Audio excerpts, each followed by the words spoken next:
take my mic. Thank you very much, Diane. We need to find a way to clone her. She does so much for the group. It's amazing. So I wish everyone here reason greetings. I see we have Santa Claus here, so you might check with her in this case. Okay.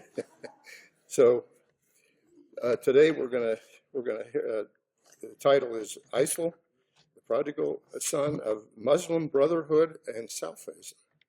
And we will learn a whole lot more about what ISIL is after the talk today, where they come from, what's behind them, and why is it so important that we understand a little bit about them, and what does it matter. Their goal is basically to impose Sharia law on everybody. So that's the type of thing that we're looking at and why we need to be concerned about. Ruby will be promoting global secularism with this discussion. And Islam is the religion that hinders treating women as human beings. And that's one of the things that we're going to learn a little more about, where she came from and what she did. You will have a greater understanding after this talk by Ruby. And Ruby was raised in Kuwait, and she was of the Islam religion. And she became an activist for women's rights and took a very active role in doing that in 2005. And in 2006, she actually was a rebel rouser, and her own brother had a death threat for her. Her husband turned her in, and I guess it was for disobedience to the husband, and Sharia law convicted her of disobedience to the husband. So she was to be placed under house arrest, house imprisonment, I guess they call it. And wisely, she decided that she'd get the hell out of there. So that's why we have the honor of having her here today. So she has 2 blogs, and she writes in Arabic and an electronic magazine. She's an electrical engineer, and she got that degree from the University of Tennessee in 1979. She's worked in the Ministry of Public Works in Kuwait for 25 years, so she was very involved with the activities in Kuwait. And so she is now, though, a secular humanist and very courageous woman. I asked her earlier, is she worried about some, I'll say, nut case coming in here and disagreeing violently with what she has to say? And she said, yeah, a little bit. But here she is, and if there are any nuts here, please leave, because we don't need to do anything with that. So let's give her a big hand, Ruby Khaja.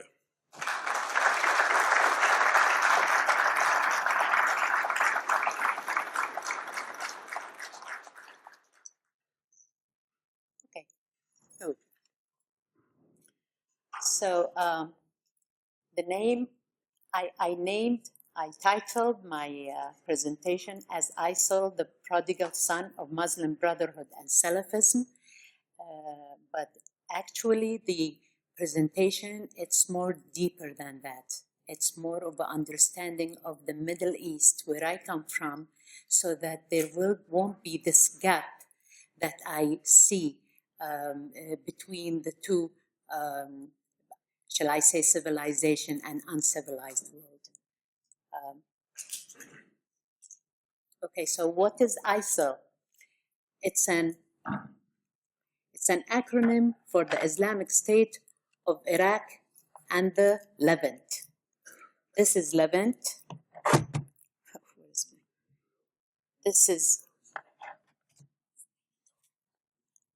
Here is Levant for the ones who don't know much about. It's Syria and Jordan, Palestine and Israel, and part of Cyprus, and also part of Turkey. No, it's not part of. This was North Africa, so it's just Sinai, this piece of Egypt. So what's with the name? Is it ISIS? Some of our Egyptian friends say, how dare you? Isis is the goddess of rebirth that gives life, and what we see is death. Is it ISI, or is it Daesh, as some people, some Arabs? Or is it IS? So there are many different names because the group rebranded itself many times, and we will see now how did this happen. So who are they? According to VOX, it's a transnational organization not rooted in any country, with lots of fighters who come from outside and are motivated by global jihadist aim. This is the broad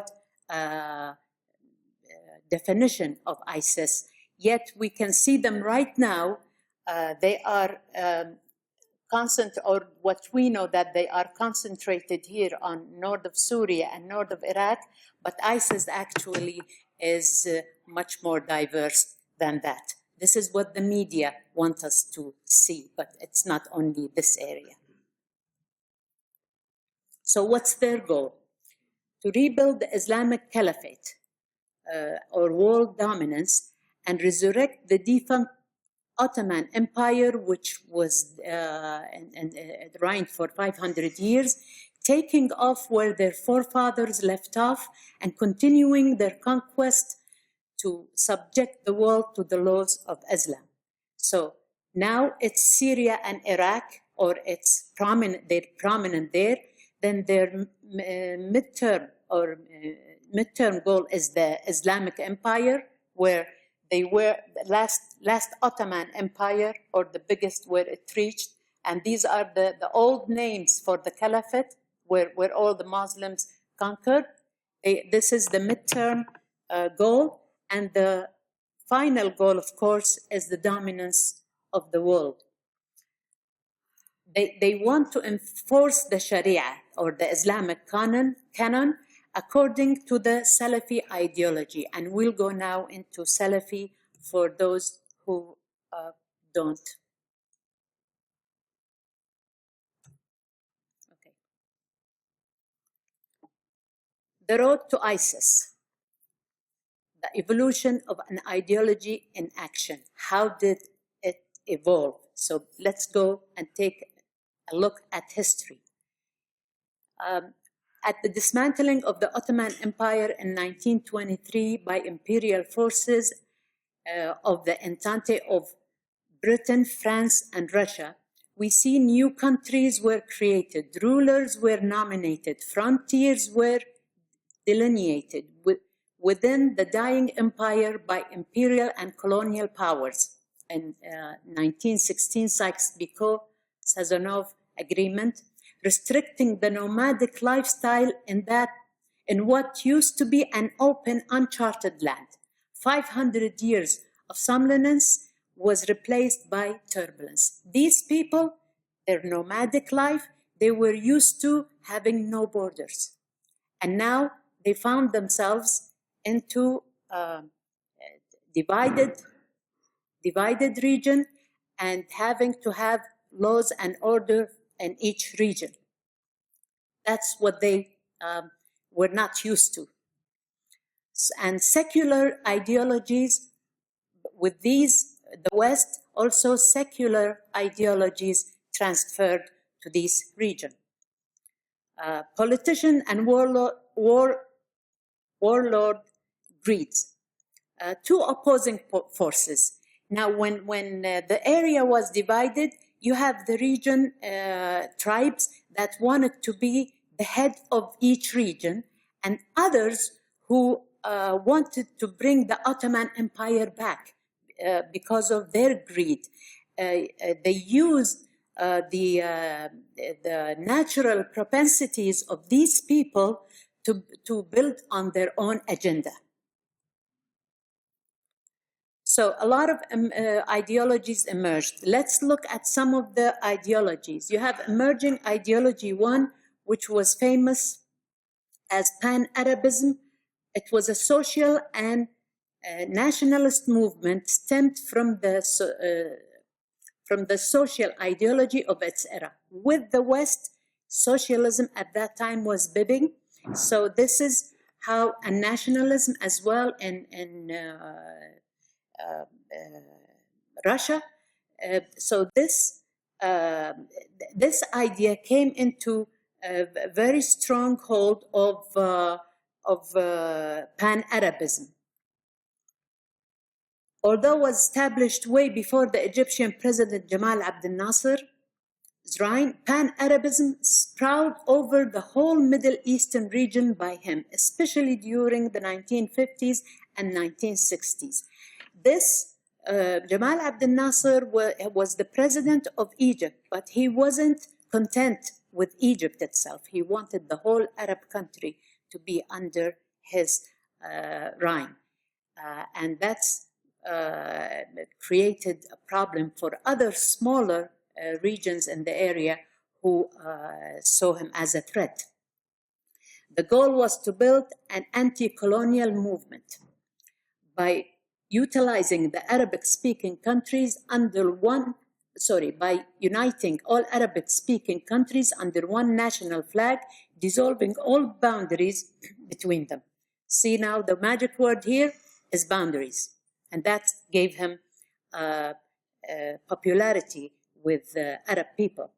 Was popular for exploiting the Israeli-Palestinian conflict as a trump card in its mass mobilization strategy.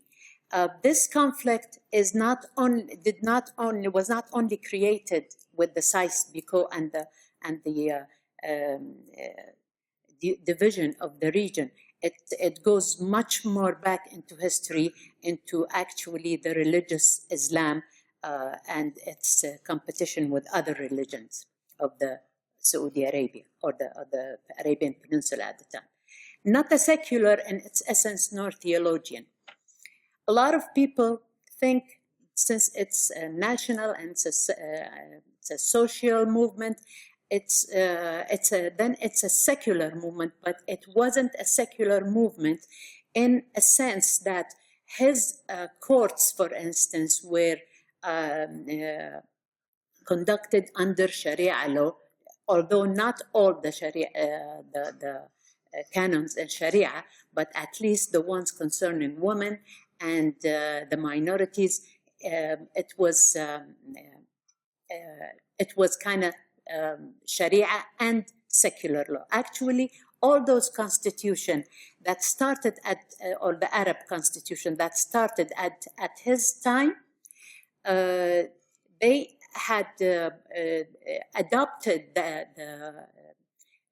the French constitution and made changes to make it compatible with Sharia. So they ended up with something that wasn't secular, and at the same time it wasn't theologian. And those constitutions are still in effect in all Arab countries.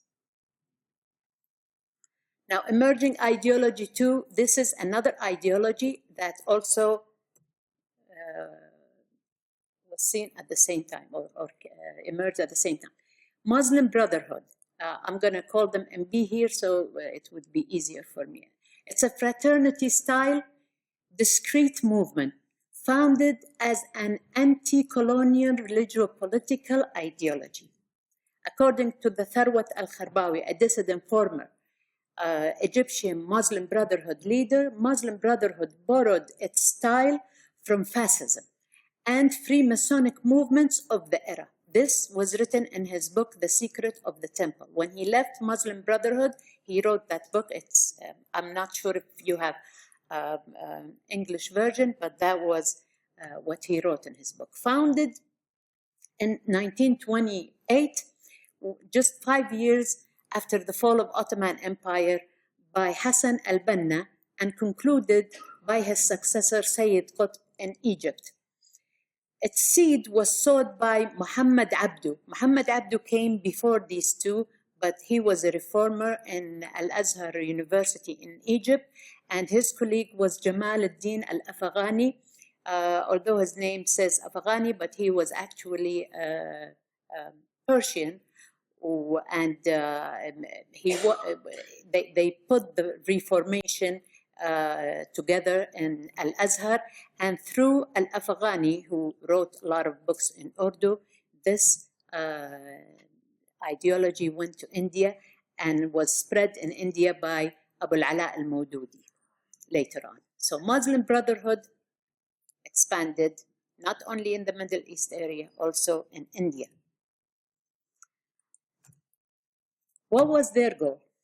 Their goal was to establish a transnational organization with a framework based on faith, or otherwise caliphate. What was their strategy? Spread faith through da'wah. Da'wah is the individual duty of all Muslims to spread their faith by calling people to Islam, not only to proselytize, but also to re-engineer Muslim minds according to Muslim Brotherhood had been corrupted by Western ways. The first goal was to re-engineer those minds, all those seculars, all that secular movements that was coming into the area. They wanted to, on the name of reform, to actually bring them back to the orthodoxy. It's subdivided into a myriad of sub-organization and committees, each with specific structure and goal. It wasn't like a membership, like in a regular sense, like we have here. You have a name and you have a list and you enlist in this list. Actually, no, it was like different cells working separately, yet they are affiliated with each other economically and also politically whenever it's needed. So you can see Muslim Brotherhood cells all over the world, yet one may not know about the other, or one could, even if they know, could deny any relationship to other, because each one has their own structure. Other than each one has its own function, like the Muslim Brotherhood now in the Gulf, their function is to collect money. The other Muslim Brotherhoods, like in Egypt, their function is to educate, since they were the originator and the educator. And by the way, most of them are very highly educated with doctorate degrees. Build a capillary structure that includes mosques, professional organization, charities, social services, publication, and most importantly, schools. Start with the kids and reprogram their minds. Start bottom up until the empire is naturally built with time. If we look at the pyramid here, you will see that they will start at the base. They will start at the base where the students, professionals are located. Then if they also, this will help if they go to a foreign land, for instance, and they are not residents of that land, then through schools, they can program the residents, the children of that land, and through them, they eventually will become manager or professionals. Then from professionals, they will become manager and take care of the base of the pyramid. Then eventually, they will become leaders, and through leading, they can provide the tenets that are needed for the Islamic rule. And that's what happened in my own country. In the last 3 decades, you can see that they have started from the children, and then it went up to the leaders, and now we have people, most of the people in the parliament now are from this group, and also Salafi group, because they became affiliated later on. Time is not an issue for them. Let it simmer. Let it take its time. And the end justify the means. They are very, some of them do not have beard. They are very modern. They even practice democracy. But The thing is, when they reach there at the top, they can change the constitution and destroy democracy. So the end always justify the mean. Some facts about them. It wasn't popular as pan-Arabism at its beginning.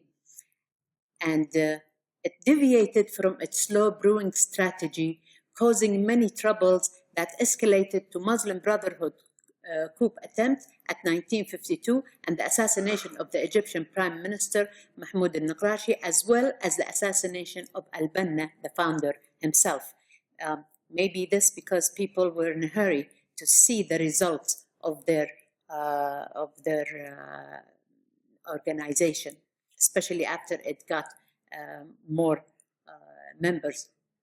And the result of deviating from their course, they were fiercely fought against by Jamal Abdel Nasser, who incarcerated and summarily tried its top leaders. In 1954, Muslim Brotherhood were banned in Egypt.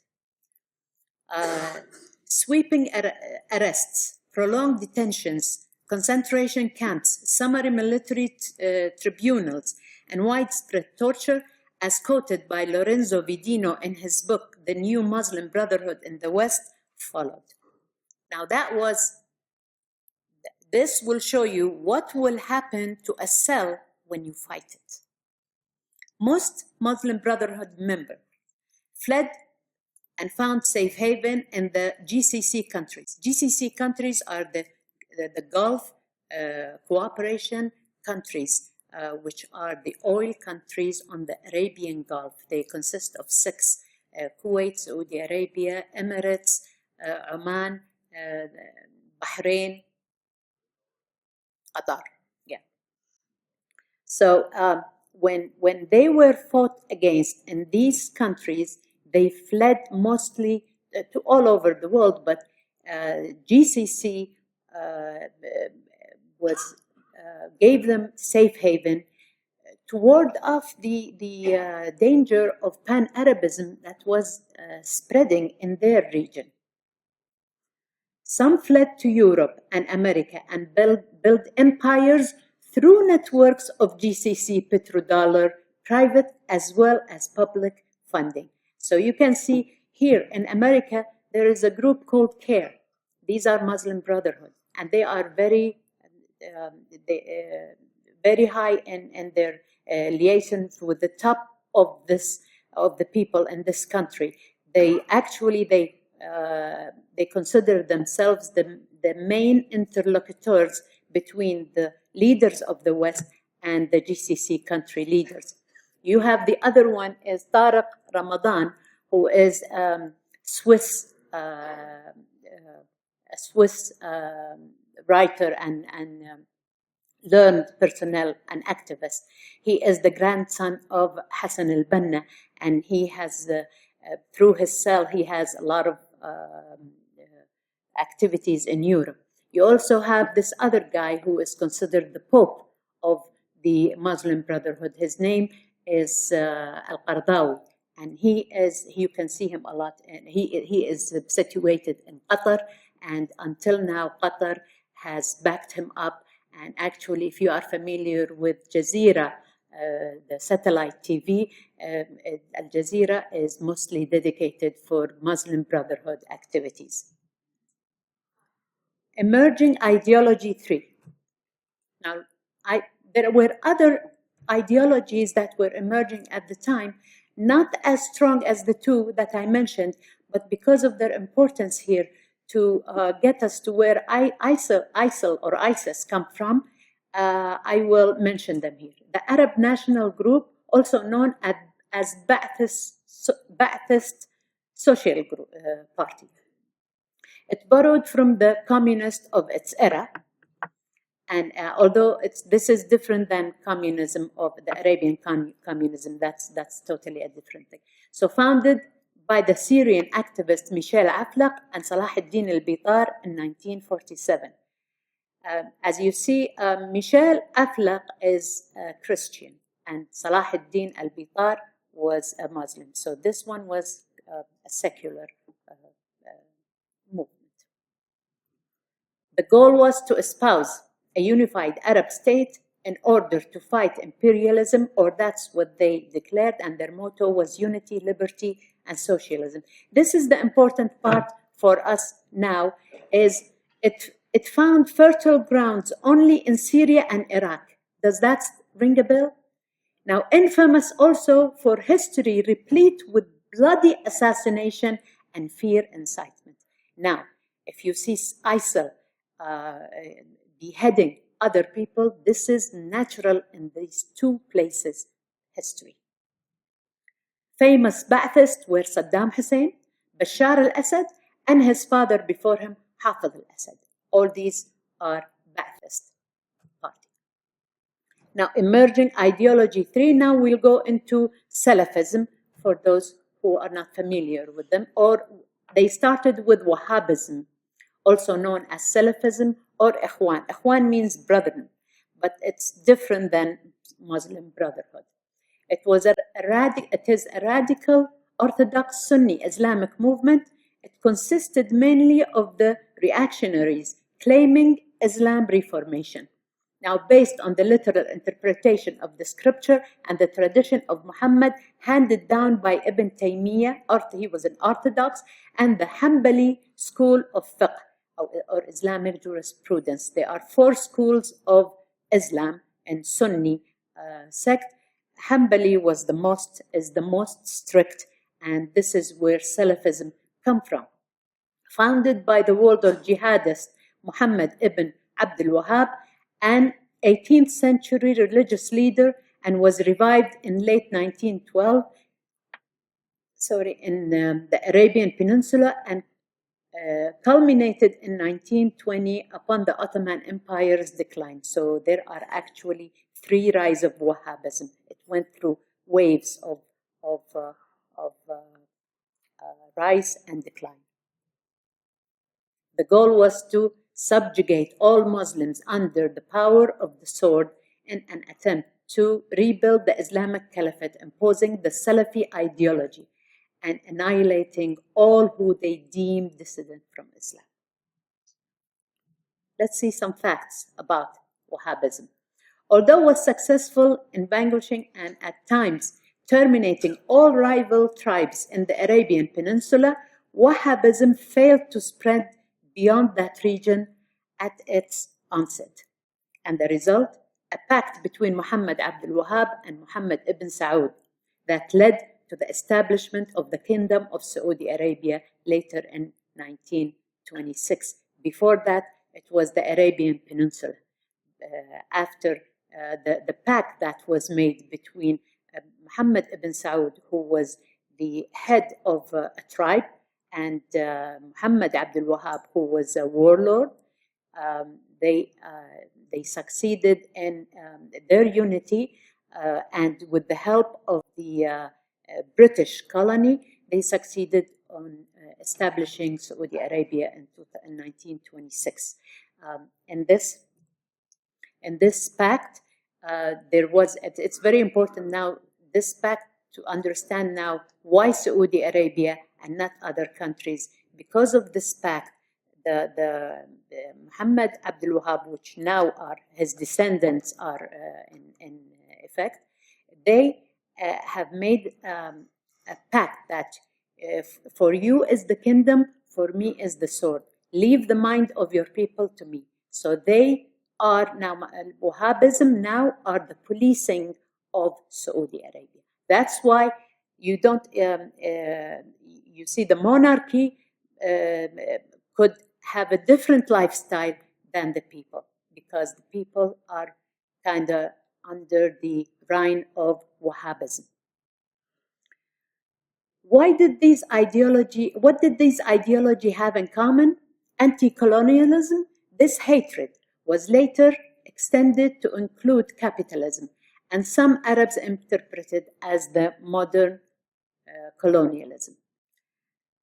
Fantasy of dissolution of the borders between states to share resources. This is the goal of every Arab in the country after the dissolution of the Ottoman Empire, Israel, Jordan, Syria, Iraq, and Saudi Arabia didn't exist then. An increased yearning for a savior, which is common in a totalitarian master-slave culture. The region never was, was always reigned by kings, always had this master and slave, even during its Islamic era. So they are used to this kind of system. They created fear amid most of the authorities of the area, as we see how GCC actually fostered Muslim Brotherhood because of the fear of Pan-Arabism. Now, what's the consequences? Almost an abrupt decline of Pan-Arabism popularity, especially after the 1967 war against Israel. And this Arabs are a vocal phenomena. It was a satire that was written by Abdullah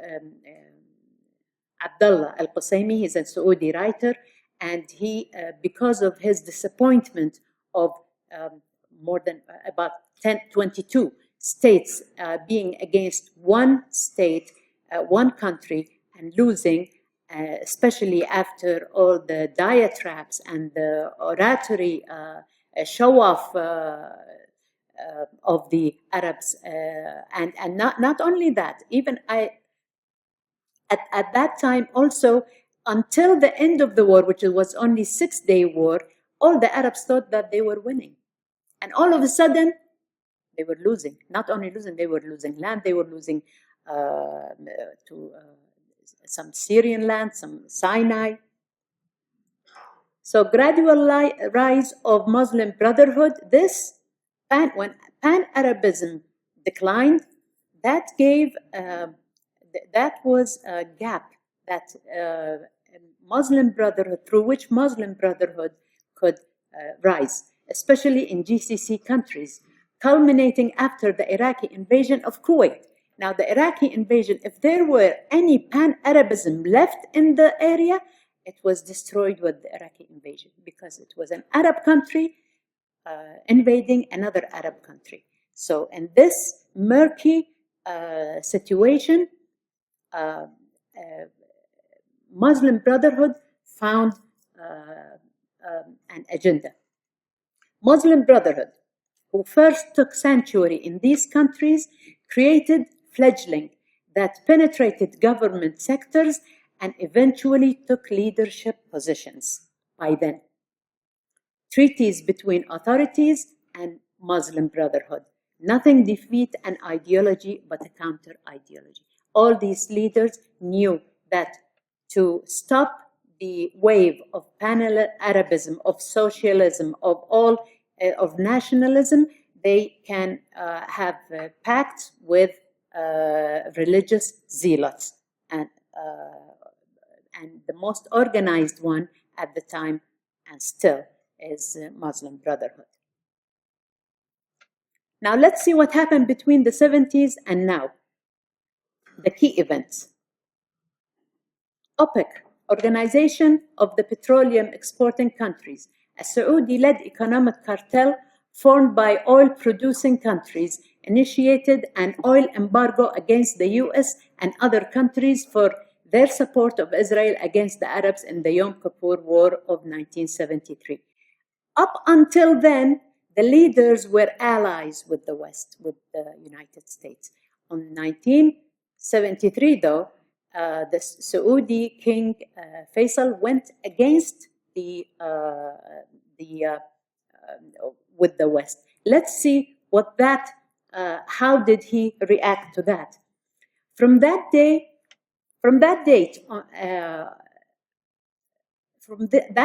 on, the Saudi Arabian king began to fund the activities and the proliferation of Islamic educational institutions or madrasas and mosques in the West through immigrant Muslim Brotherhood, and in other parts of the world through the proselytizing Wahhabi charity groups. In Africa, where not much of a learned people were needed, Salafists went to help, and help was needed because of the poverty. So it sent Salafists, because they're not as educated as Muslim Brotherhood. In the West, it was more through Muslim Brotherhood, and through them, he built these schools and madrasas and Islamic centers.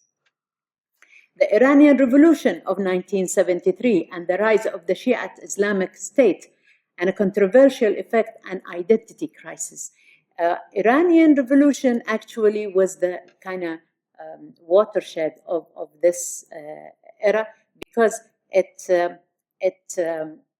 brought back to the surface the Shiite Sunni rift ever since 15 centuries ago.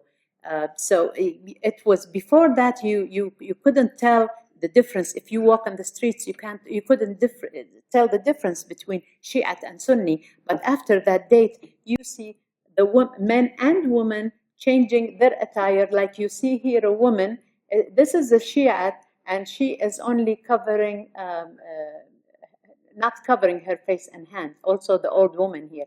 But you see the Sunni covering everything, also her hand. So, and this became very popular right after 1979. 8-year war between Iran and Iraq. This also affected the area and also strengthened the rift between the two sects. The Soviet war in Afghanistan, I will go back to that because this is very important, and the Iraqi invasion of Kuwait in 1990, and the first Gulf War and Kuwait liberation in 1991, then the second Gulf War in 1993. Now, between the late 70s and now, or what is known as the Islamic awakening, let's see what happened in the area. This picture here is the Cairo University in the early 70s. You can see that you can see how it's not segregated, not gender segregated. And women, do you see any cover in there?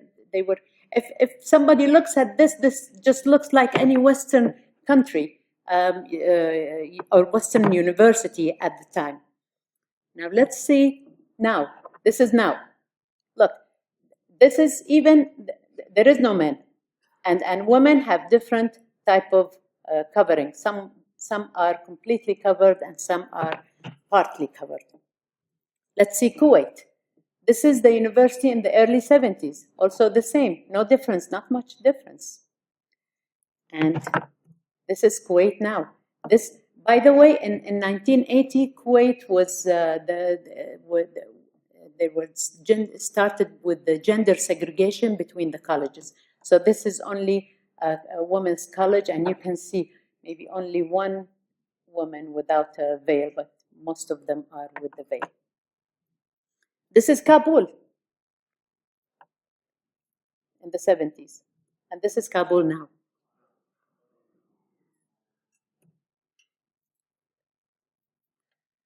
The consequences of the Islamic awakening era was not only in appearances, or although this is the first thing that you see. Basic human rights, the right to live, have proper education, freedom of speech and expression, became not only a threat to the community, but also was viewed by different meaning than its universal counterpart. Wearing the ordained veil by women became freedom of choice. Secularism became blasphemy. Individual creativeness in all works of art became sin and vandalism, and expressing one's personal opinion, especially if it diverts from the collective opinion of the society, became defection, treachery, or even a blasphemous act worthy of capital punishment. And I was one of these people who was called as a traitor.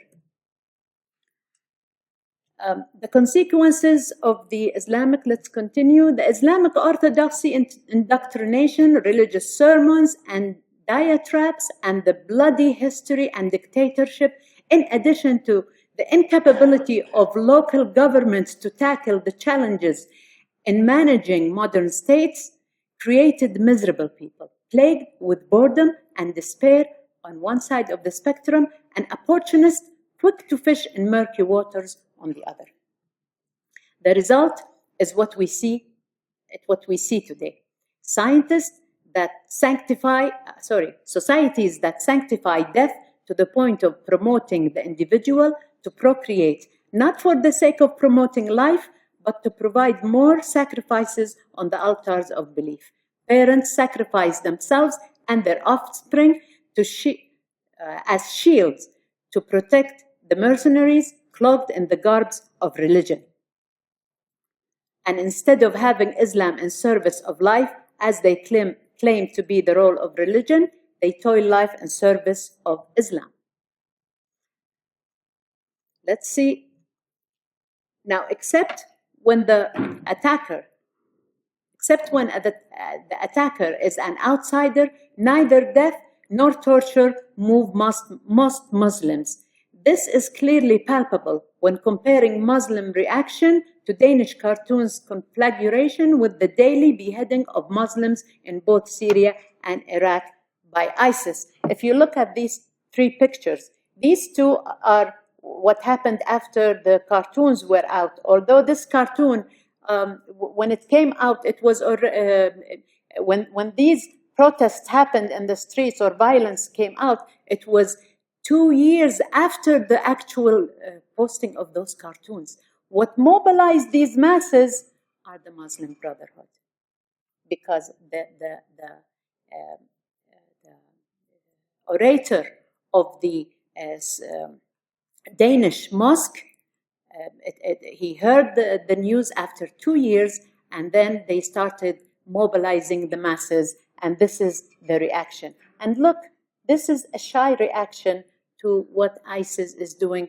Just some YouTube, maybe most of the people didn't even see it, and they're just saying that ISIS is not doing this on my name.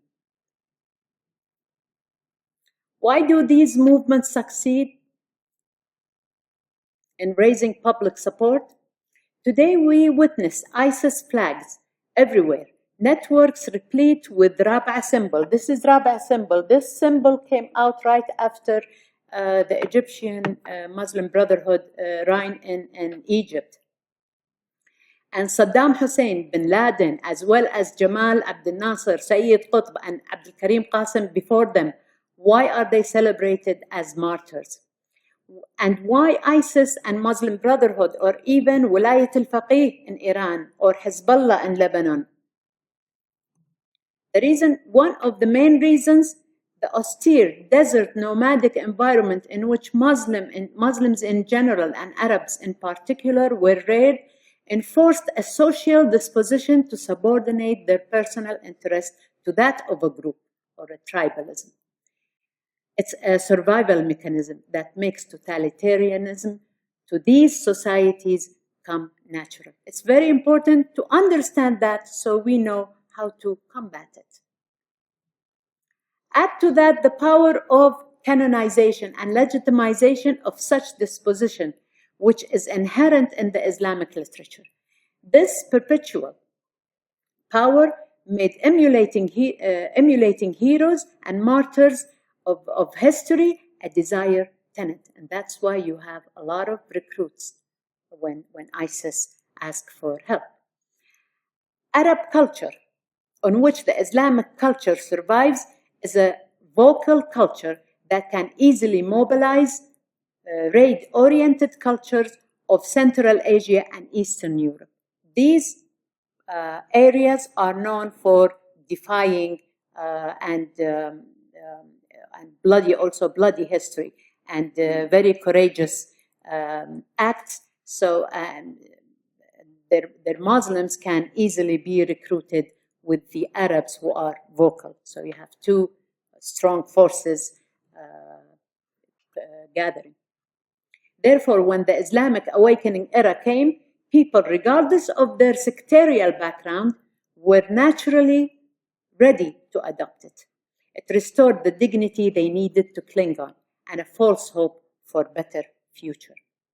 I'm talking now about the mainstream people.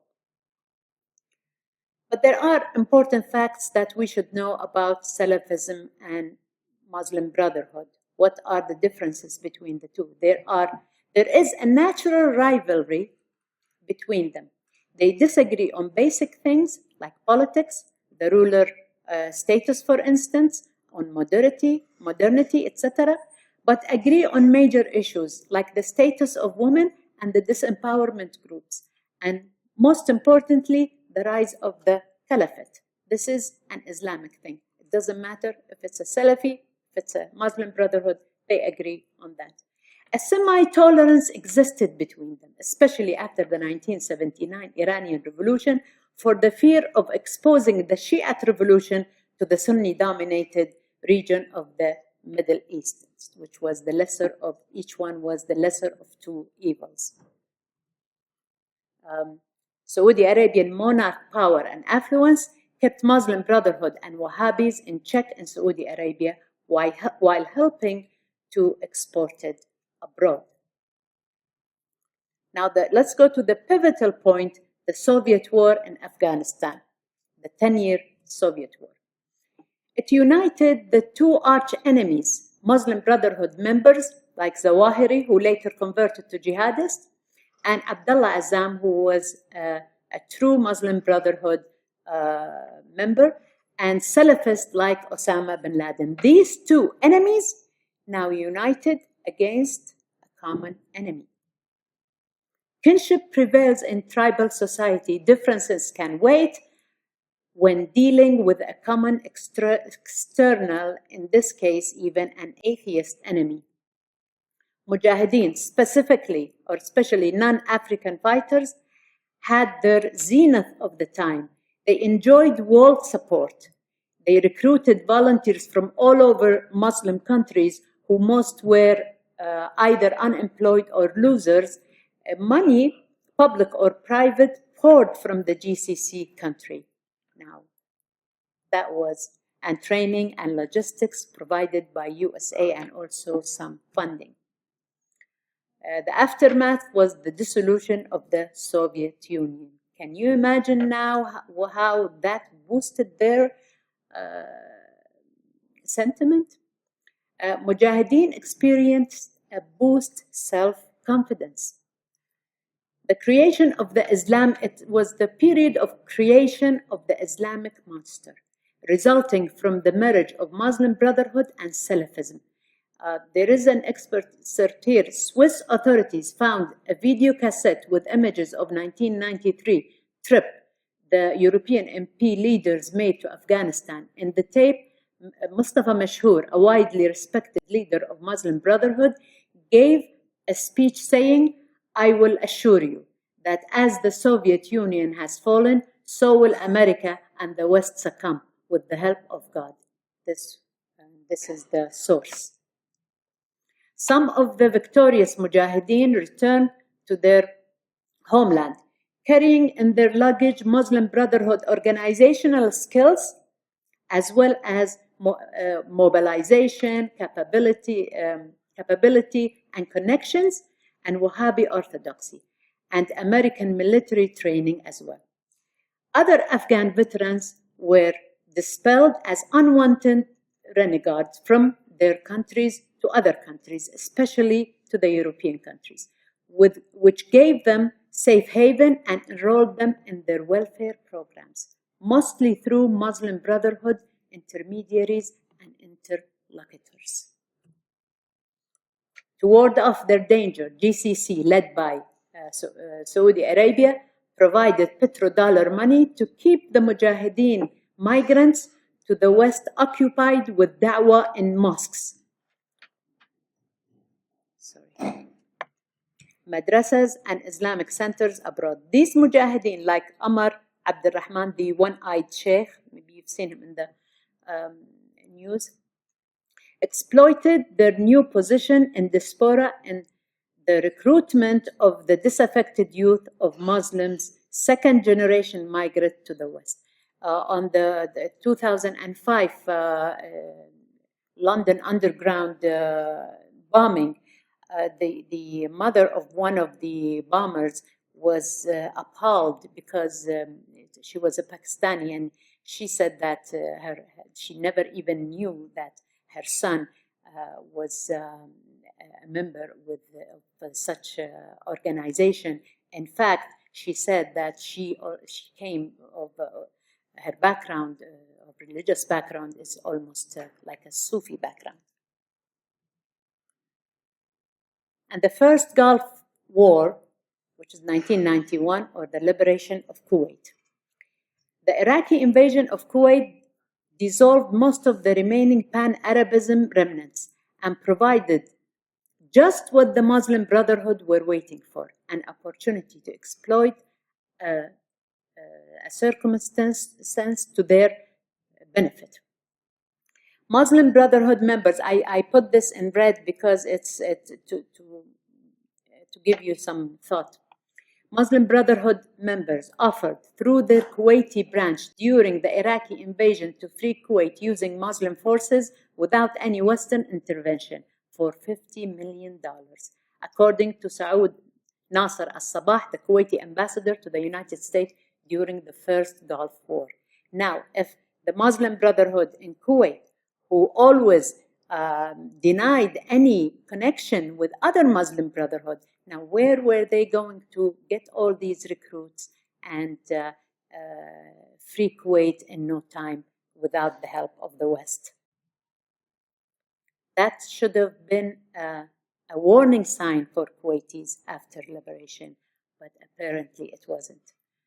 The hatching of Al-Qaeda. Afghan veterans regrouped in diaspora, Muslim Brotherhood style, by forming ideological, financial, military, and logistic alliances rather than formal membership, after Muslim Brotherhood members' seditious move against Western intervention in the first Gulf War and the sacrilege of the Holy Land. Most of the Westerners are familiar with bin Laden, calling off the infidel West who has the base in Saudi Arabia, and but most do not know that there were Arab sheikhs, mostly from Muslim Brotherhood, in the mosques and throughout the region that said the same as what bin Laden said, only it wasn't publicized in the media.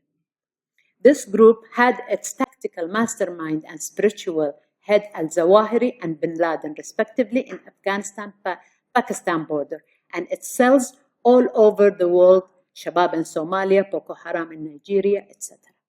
Now, why on Afghan-Pakistan border? Also, let's go back to the Ottoman Empire. The Pashtun tribe live on this border. They never really acknowledged the border between the two. So for them, Pakistan and Afghanistan is one place. And that's why it was easy for any terrorist to find a refuge with this group. GCC countries adopting the policy of keep your friend close and your enemy closer. The example, the birth of the high, after the liberation, now we see, instead of having being careful of their enemy, knowing that these people, what these people have in mind, what they did, the first thing after the liberation, a committee was formed. This committee's name in Kuwait. This committee's name was the Higher Consultancy Committee for the Completion of the Implementation of Sharia Canon in the newly liberated Kuwait Constitution. And it was headed by the highest person which is the monarch, the emir. This community,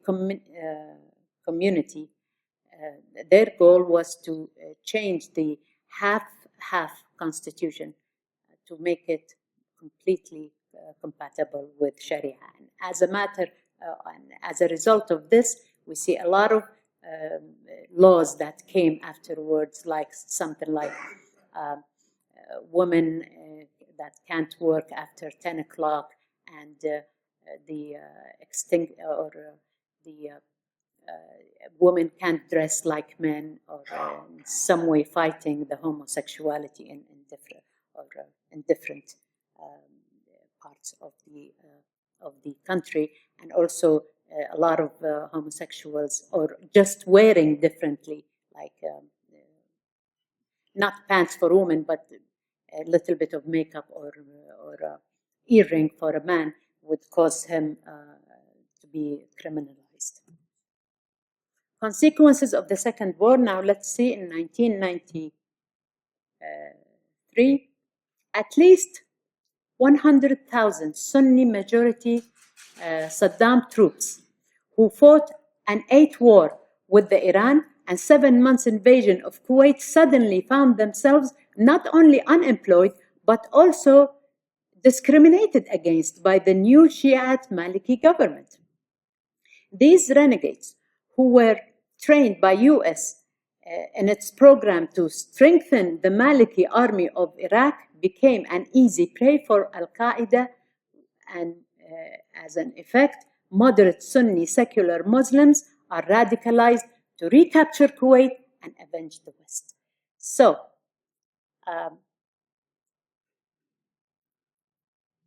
here we see the self-proclaimed caliphate. This is him and the Saddam as a part of Saddam service group. And you can see here how he's sitting with a woman, and there is another guy who has a cigarette in his hand. And according to his Salafi ideology, smoking cigarette is criminalized. Now that we took some background history, let's go to ISIL history to see where did the name come from. It is a jihadi, Salafi, Sunni, and Takfiri group. Takfiri means puritanical. Only my faith is the right faith. All the other faith are not the right faith, or infidels that are worthy of execution. First established in 2006 upon the break of the civil war in Iraq, when many of Al-Qaeda insurgents in Iraq, former Iraqi prisoners, ex-Saddam army forces, reorganized after being defeated by the Iraqi and the American forces. Some Iraqi Sunni tribes joined the group after being betrayed by the Maliki government, which discriminated against them. This is very important, because without these tribals, ISIS wouldn't have gotten where they are today. The groups were then contained under the Islamic State of Iraq, and its name, hence the name ISI came. The group established Abu Ammar al-Baghdadi as its leader. Also, this is what, nobody can verify this, but this is what was out in the media. In 2010, Abu Bakr al-Baghdadi becomes the leader of ISI after Abu Ammar al-Baghdadi is allegedly killed in a joint US-Iraqi operation. In 2011, upon the break of the civil war in Syria, al-Baghdadi spread his activities to include Syria by financially and logistically supporting many brigades under his umbrella. One of them led by the Syrian Abu Muhammad al-Julani, who established the Al-Qaeda Jabhat al-Nusra. This is also remembered here, because there would be some consequences for this. This Syrian group expanded tremendously by recruiting the prisoners who were released by the Syrian President Bashar al-Assad. Of course, Bashar al-Assad did this, by no means was affiliated with ISIL. They are frenemies, which friends and enemies. They both have a common enemy, the Free Syrian Army, or the rebels. more facts. In 2013, al-Baghdadi reclaims Jabhat al-Nusra, renaming the group as the Islamic State of Iraq and the Levant, ISIL, much to the chagrin of the Syrian al-Nusra leader al-Jolani, who out of loyalty to Al-Qaeda refuses the merge. So now we see a clash of power here. Other smaller jihadist cell in Syria remains loyal to ISIL. What facilitates this affiliation is the fact that both Syrian and the Iraqis have natural roots in al-Ba'th ideology, and hence their brutal style in terminating their enemy comes as no surprise. Foreseeing al-Baghdadi's ambition, in February 2014, al-Zawahiri, in the name of Al-Qaeda, renounces ties to ISIL after months of infighting between ISI and Jabhat al-Nusra. Also here, the clash of power. Ignoring Al-Qaeda completely, in June 2014, ISIL announces the resurrection of the Caliphate Islamic State, IS, erasing all state borders after seizing the northern borders of both countries and pillaging more than $500 million from the Iraqi Christian-dominated city of Mosul. Al-Baghdadi then proclaims himself the caliphate or the authority over the world's 1.5 billion Muslims. Now, why does ISIS matter, or does it matter? ISIS is a symptom of a disease, not the disease. The disease is the ideology behind the creation of ISIS. It is the political Islam that is marketed today by Muslim Brotherhood and Salafism, as well as Wilayat al-Faqih in Iran and Hezbollah in Lebanon to a lesser extent. These are the architects of the caliphate and the promoters of Sharia one way or another. Now you see from 2001 until 2003, more than 300,000 were either killed or injured because of this rise of orthodoxy. Why does it matter? Or using force may temporarily cripple terrorism, but in retrospect, we learn that as long as the ideology persists, terrorism will not only remain, but will multiply more than tenfold, and eventually will become a plague. And we have Egypt's experience. From GCC experience, we learned that keeping the enemy close does not work either. So if we fight them, we cannot defeat them. If we bring them close, we cannot defeat them. What can be done with these people? Fighting an ideology can only be achieved through countervailing it with another ideology. In this case, I suggest secularism. And the first step is to know thy enemy's Achilles heel. Let's look now into current history. Let's look at the Arab Spring. Or was it Muslim Brotherhood Spring? Or was it their fall? From their history, we deduce that it was natural for Muslim Brotherhood, who worked for generations to formulate people's mentality, to jump at the first chance to seize power using democratic means, the very tool they vehemently refused in the past, calling it un-Islamic. In all Arab Spring countries, look at Egypt. You see Muslim Brotherhood taken right after Hosni Mubarak's topple. In Tunisia, in Yemen. Why? Because these people building through those decades have reached now the leadership, and they can easily fill that gap that was created by when the autocrats left. US officials naively believed that the age-old Israeli-Palestinian conflict is finally solved through Morsi's intervention, where Muslim Brotherhood were in fact a stone's throw to the caliphate.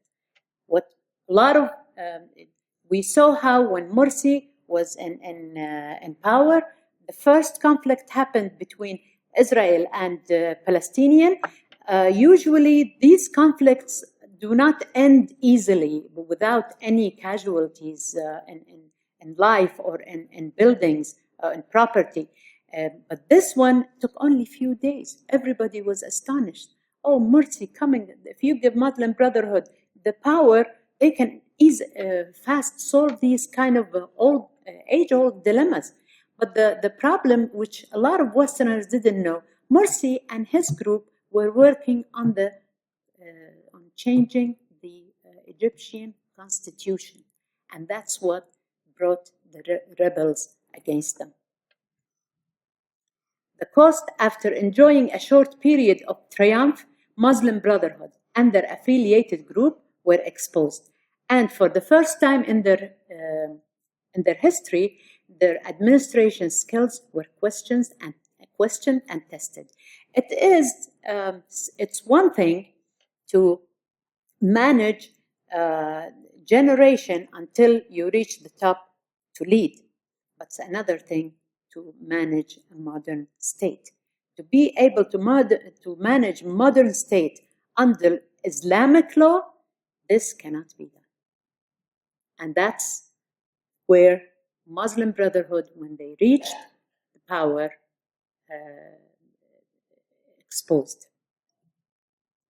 Muslim Brotherhood powerful networks and affiliated cells were exposed, as we saw in Kuwait invasion, how they offered an action that was bigger than or what we thought that was bigger than their size, and eventually crumbled.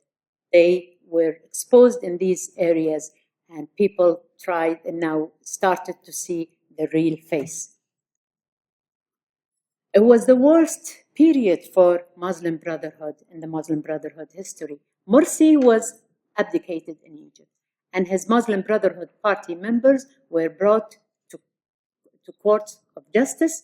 Turkish rebels carried prolonged protest against their MP government. Under Western pressure, Muslim Brotherhood organization in GCC countries were put under government close surveillance. Some of their age-old alleged welfare projects were demolished or dismantled. United Arab Emirates brought some MP leaders of the Gulf region to courts on treason charges. The group then was enlisted in their terrorist list. A chasm started in GCC countries. Saudi Arabia, United Arab Emirates, and Bahrain, for the first time since the 80s, publicly condemned Qatar's support of the group. ISIS dissolved into fighting groups.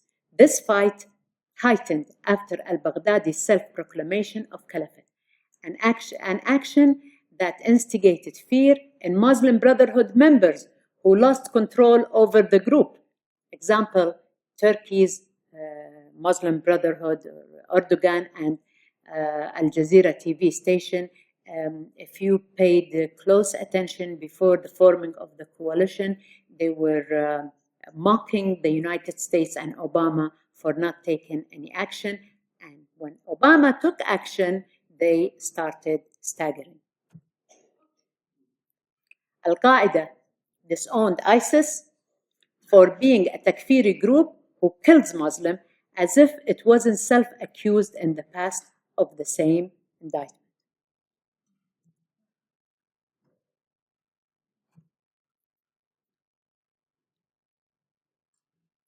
Most importantly, Hamas's loss of Egyptian empathy and support after brutally killing Egyptians in Sinai right after Morsi's topple. This added to Hamas's already being a pariah in the countries like Lebanon, Iraq, and Kuwait for its previous betrayal of the people of these countries during their perilous years. In a nutshell, this period awakened the delusional Muslims, especially in the Middle East region, who were misled by the Muslim Brotherhood slogan of Islam is the solution, tolling the warning knell of the Islamist reaching power. And most importantly, this experience disrupted the stream of public and somewhat private funding upon which Muslim Brotherhood made its empire and on which its continuation depended. Now, the million-dollar question: how can Muslim Brotherhood regain power? The answer is simple: divert public attention to an external enemy, and who would play the part better than Israel, the arch enemy of Muslims in general and Arabs in particular. These are the usual steps that has been recurring throughout the Islamic history, and I can assure you that I experienced them personally. Provoke Israel, recently through Iraq, Hamas. This action will unite the forces inside and redirect public attention outside toward the historical and the religious enemy. Use civilians as human shields, then mobilize masses around the world through a media propaganda of exposing the corpses of children and civilians. Did it work? This tactic works every single time. GCC country leaders become obliged under public pressure to pour more money into the pockets of Hamas and the Muslim Brotherhood members. As a result, mercenaries become richer and gain more public support, and the victims are the civilian people from both sides. Not this time, though. Although there were world protests and rallies against Israel retaliation, Arab populace seemed to have controversial opinion about the incident. This was very clear in social networks as well as Arab media. What about the prominent ME leaders' reactions? Saudi King Abdullah, his speech, his end of Ramadan, which is the Muslims' holy month, 2014 speech, at the time when the Israeli-Palestinian conflict was at its highest, and much to Muslim Brotherhood members' shock, was rigid and harsh against terrorism and terrorists, lamenting the fact that they defamed Islam and Muslims, while not mentioning a single word to condemn Israel. And this was unprecedented. The universal pressure exerted on the Egyptian President Al-Sisi to open Rafah gates for the Palestinian refugees as a humanitarian gesture all failed. Al-Sisi refused to even mediate in any settlement as long as Hamas remained the sole representative of the Palestinians. A rift occurred in the relationship between the GCC country leaders. Only recently, a semi-solution in mid-November 2014 was reached, and that was to negotiate the oil, the reduction of oil prices. U.S. intervention. What did its strategy? What did it? How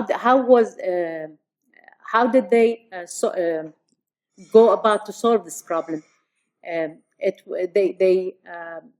intention was to back the Syrian rebels, equip them with arms, and provide training. I see a problem here. We should learn from history. The United States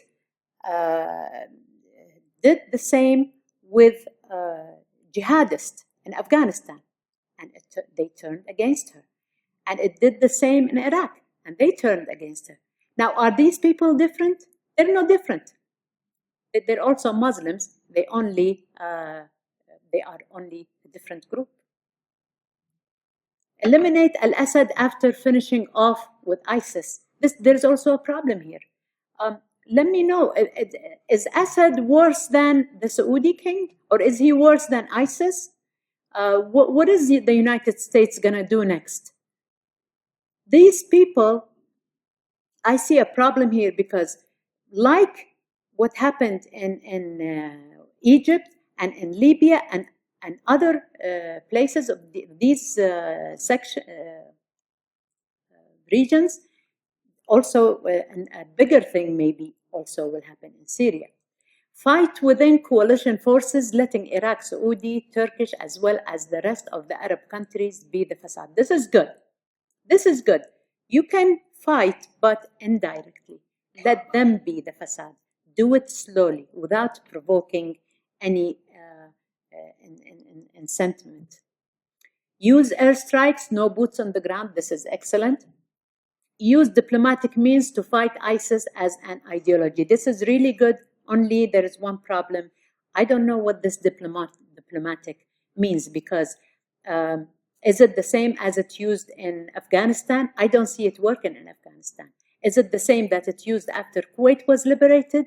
I don't see it either. The United States, after its war is finished, it just leaves. And that's a mistake, because it can do more than that, especially in Kuwait. I was like expecting that after Kuwait liberation, especially that Kuwaitis were pro-Western and pro-America, I was expecting that at least they will have more of a secular views, or even maybe America would impose on them, pressure on them, some secular views, or at least starting in that direction. But it was the opposite. What's the achievement? Let's see the cons. This intervention, this US intervention, reunited most of the fighting groups in Iraq and Syria against the US, provided an opportunity for mobilizing more hatred against the West from within. You see a lot of recruits now from the West and from America to ISIS, mostly by key members of Muslim Brotherhood, who called it the Crusaders' War. If you look at now the Arabic media, you can see this very clearly. Recruited more jihadi insurgents from all over the world, especially, I'm talking here also the West, and except for small swathes of land, no captured area in Iraq and Syria were released from ISIS. Caused an almost genocide of the Kurds, much to the benefit of the Turks. What's the pros? Apparently, the slow pace is working on a gradual base, at least militarily, most probably because Muslims of the regions are involved.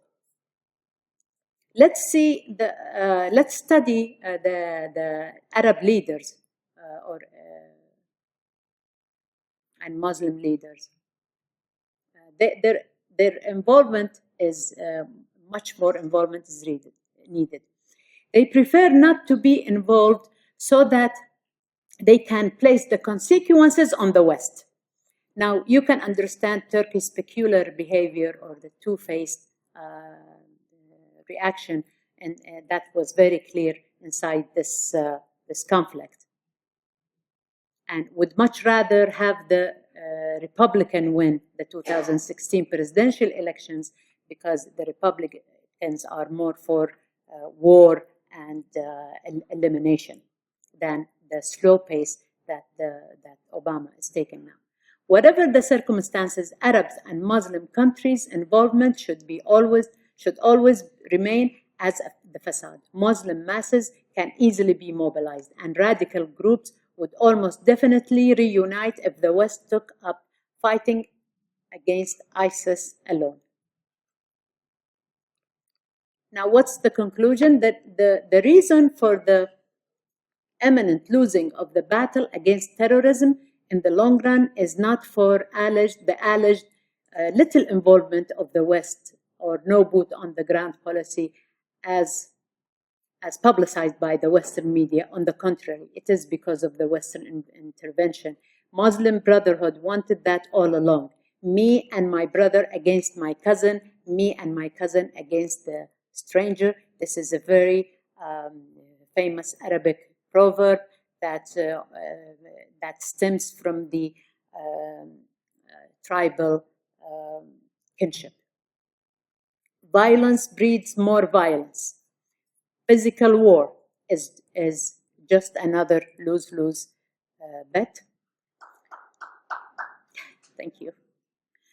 Dealing with a cancer such as ISIS, Al-Qaeda, and Muslim Brotherhood requires comprehensive research and careful assessment and handling. Ideology can only be combated by a counter-ideology, working on the grassroots and waiting fruition in the time of harvest. What I suggest, Muslims comprise a heterogeneous mesh of communities.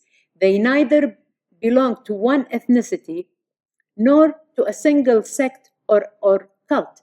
This mesh is devoid of any tolerance regardless of the group. In such atmosphere, wars are inevitable. As the Christians of the medieval Europe, Muslims need to sort their own problems without any direct outside intervention. US and Europe should not in any case have a direct intervention in the Middle East because it will backfire at them. The West should not interfere with toppling of Assad. He is no different than any other president whose presence in the region is needed to have the buffer against the Islamists, which are much more dangerous. Leave that to their own people. Promote secularism, egalitarianism, and social equality as the only means to countervail the dictatorship of any ideology. Western leaders can use their diplomacy or even pressure in this respect. Make it a matter of survival. When you leave them alone, Shiite and Sunnis have been fighting all their lives. Leave them. They either annihilate each other, and something will come up out of that, or they will reach some kind of solution between them. Western diplomacy should include pressure on the leaders of the region to gradually secularize their countries, their constitutions, not the other way around that Kuwait was doing after the liberation, and re-engineer the minds of its youth through proper education. Total separation of mosque and state, in this case, is essential. At the same time, authorities in the Middle East should be held accountable for suppressing freedom of speech. Muslim individuals who are striving to find a space in the wave of radicalism that is sweeping the area should be honored, not criminalized. This guy, for instance, has been in jail for now at least 4 years for just because he was speaking his mind. He wasn't even against religion. It's a domino effect. Once the problem is solved at the source in the Middle East, the reaction will be overwhelmingly felt everywhere else. Now, there is the best political solution I heard was by Joshua Landis, director of University of Oklahoma Center for Middle East Studies. He says, accept status quo under certain conditions. What does that mean? It means that this is now already occupied by ISIS. And if it wasn't for the tribes in these areas, ISIS wouldn't have had any stronghold. This area here is Shiite, and this area here is the Assad, and this area here is the Kurdish. Leave the border as they are. Don't change the border. Leave this place as it is. Only work with the leaders of the region to change the ISIS. Once the Sunnis here feel that they have their own representatives, they would go against, or the tribes would go against the ISIS. This is the best solution I heard so far. And these are some feed for thought. And I'm ready now for questions.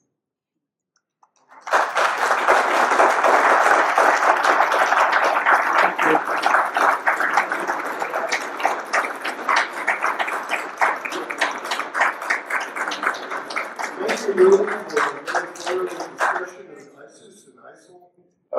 Very, very informative. If there are any questions, we have a little bit of time yet. We'd like to break in 15 minutes. So if anyone has any questions, just come up to the mic. I didn't hear anything mentioned about the Kurds, and I really feel sorry for them.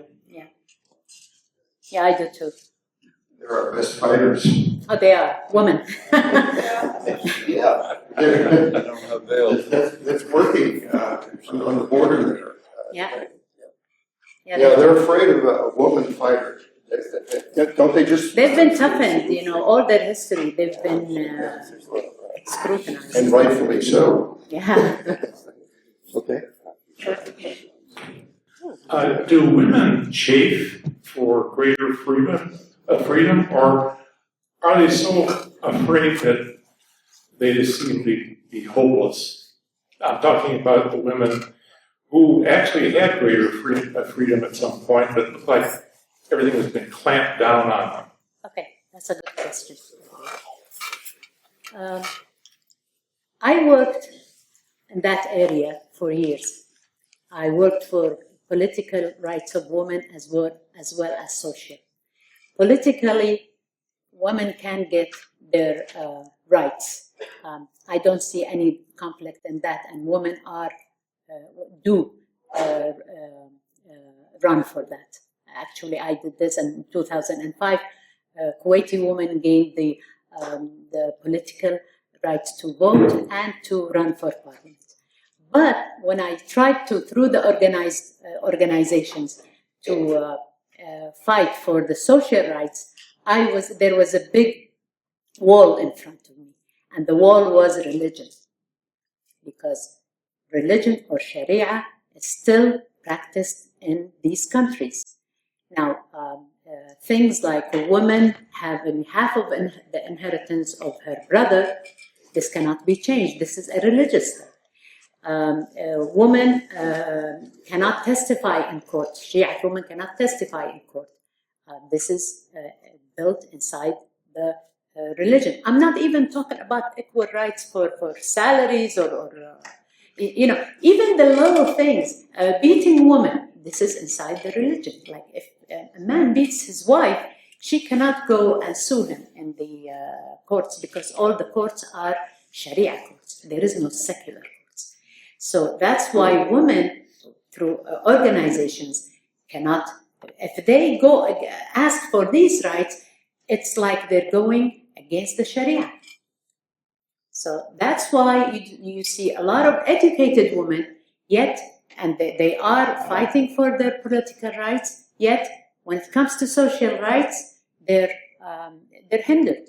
They cannot talk. They cannot. And that's why I went private. I went on a blog, and I wrote my own opinion and try at least to this is why calling secularism actually is the main. Because if you separate now mosque from the policy of the country, then you have no problem. Then the courts will be secular. So that's why women's rights, social rights, comes underneath the secularism. I want to be sure I understood your last point. Are you saying the best thing to do is partition Iraq and Syria into autonomous regions and then recognize them officially? Yes. This partition that is now, it's done, it wasn't there before. It was the Fertile Crescent, okay, the big region. Through the colonialism, it was partitioned to what is now known as Iraq and Syria. If you know the nature of these people cannot be ruled by others. Like they have to rule themselves. When Iraq was, when Saddam was toppled and the Shiite government came, the government became a Shiite government, although it came by democracy because they were the majority. But what they understand about the democracy, only the ballots. They don't know that democracy also includes the rights of the minority.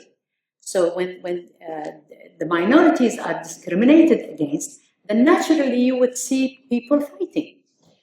Now they have the tribes in these areas, on those areas, were the Sunni tribes. So if you leave them to govern themselves, somebody from their people come along. Yeah. What I'm saying that now what they did, it's naturally became a Sunni, a Shiite, Alawite for Bashar's people, and also Kurdish. So each region, like it happened in Sudan. There is nothing wrong with that. Let them have their own region. This is the way they want it, and this is the way they feel comfortable. Then, of course, that will not end their fighting because they're gonna fight anyway. Yeah, but at least it won't be as ISIS will not have Rhine. Are the territories that you've shown on your various charts that show the ISIS controlling certain areas, are those natural areas such as pre-World War I? Or would those be more natural as opposed to those imposed on them by, Western? After the World War. Yes, that's what I'm saying. So that was when it was divided by the colonial forces, and they were what you see, the borders you see, is since World War. Yeah, I understand, but I just was wondering whether, in fact, these are more natural, shown on your charts, as in the Ottoman type situation versus what we imposed on them after World War I. Those are natural. Yes. Yes. Okay, I would like to say that first of all, there was so much information that I'm sure that nobody got it all. Certainly I didn't. And the feeling is that, how do you deal with all this? I don't think that my personal opinion, and it's not from today, and it's not from the first day that we heard about ISIS, but from far, far earlier than that. Because you know that I'm from the same region that you are, Yes. just the other side. Yes. The little troublemaker there, the one that is in the center of all this, the cause of all the trouble.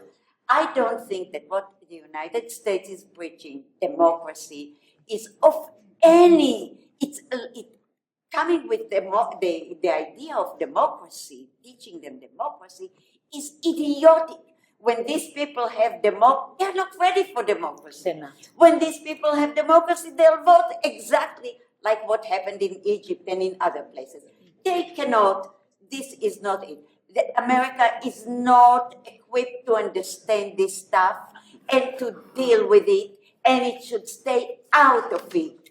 Not that I'm saying that evils are not done yet there, but they have been done there for ages, thousands of years, and stay out of it. You see, And I agree with you that secularism, but it has to come from within. And they are so far away from it. Religion and nationalism are the number one and number two problems of humanity, and this is so emphasized right there. yes.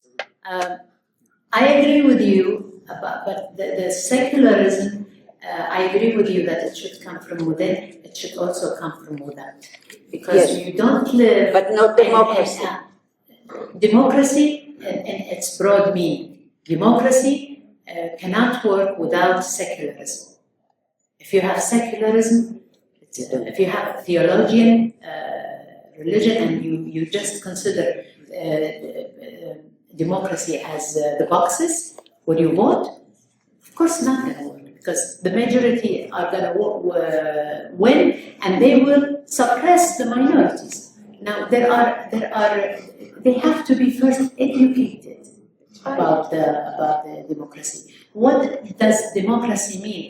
And what does come within the package? It's not only the ballot. And also from without, what I meant from without, you deal with other people through United Nations, through economic exchanges. So the Western countries, if like for instance somebody like the person I showed who was in jail is convicted, then there should be more reprimand from the West. These people should have, if the leaders are suppressing the movements within, how can any secularism come from within? they're suppressed, they're put in jail, they are flogged. So these, it's not, I know that human rights organizations are working toward this, but also there should be more pressure. And they can do that. And they did that, actually. They do that in economics. Why not in social? One last question? Ruby, thank you very much. I learned a lot.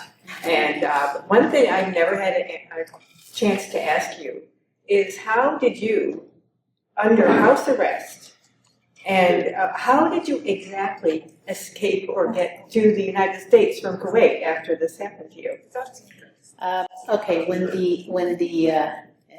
I was here when my husband sued for what is called House of or wife disobedience, and it didn't take long because a man can do that so long he can prove that I left the house over his house. At this time, I was in the States visiting my children.